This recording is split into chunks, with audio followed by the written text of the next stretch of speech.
Bonjour, bienvenue dans la série sur la décohérence quantique. Donc nous parlions des valeurs définies objectives et subjectives, nous les opposions, et nous avons mis en évidence qu'on ne pouvait pas escamoter le problème des valeurs subjectives dans la définition des valeurs objectives, et que celle-ci était en plus difficile.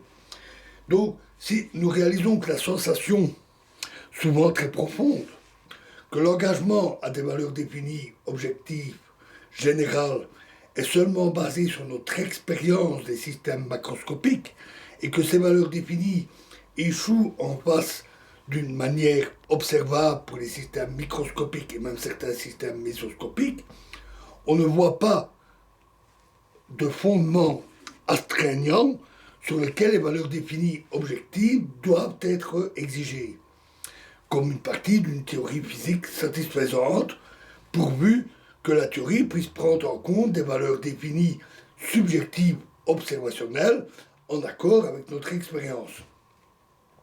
Donc je suggère d'attribuer la même légitimité aux propositions pour une solution du problème de la mesure qui réalisent seulement des valeurs définies subjectives mais pas objectives. Après tout, le problème de la mesure vient seulement d'un affrontement entre notre expérience et certaines implications du formalisme quantique. D'Espagna, en 2000, a défendu un point de vue similaire. Il disait que le fait que nous percevions des choses comme des objets macroscopiques en des endroits précis est dû, au moins partiellement, à la structure de nos sens et de nos équipements intellectuels.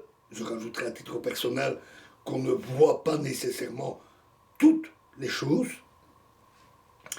Nous ne devrions donc pas l'écarter de l'ensemble des connaissances sûres que nous avons pour prendre en compte la définition d'un état quantique. En fait, les scientifiques affirment avec raison que le but de la science est de décrire l'expérience humaine et pas de décrire ce qu'est la réalité.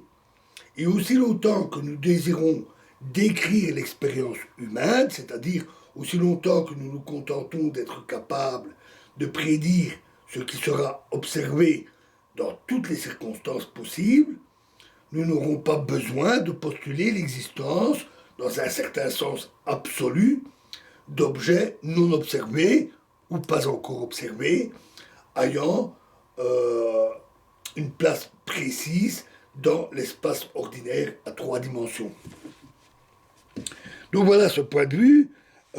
Nous allons, dans la prochaine vidéo, passer à l'autre aspect du problème de la mesure. Nous allons approfondir la question des bases privilégiées. Je vous remercie.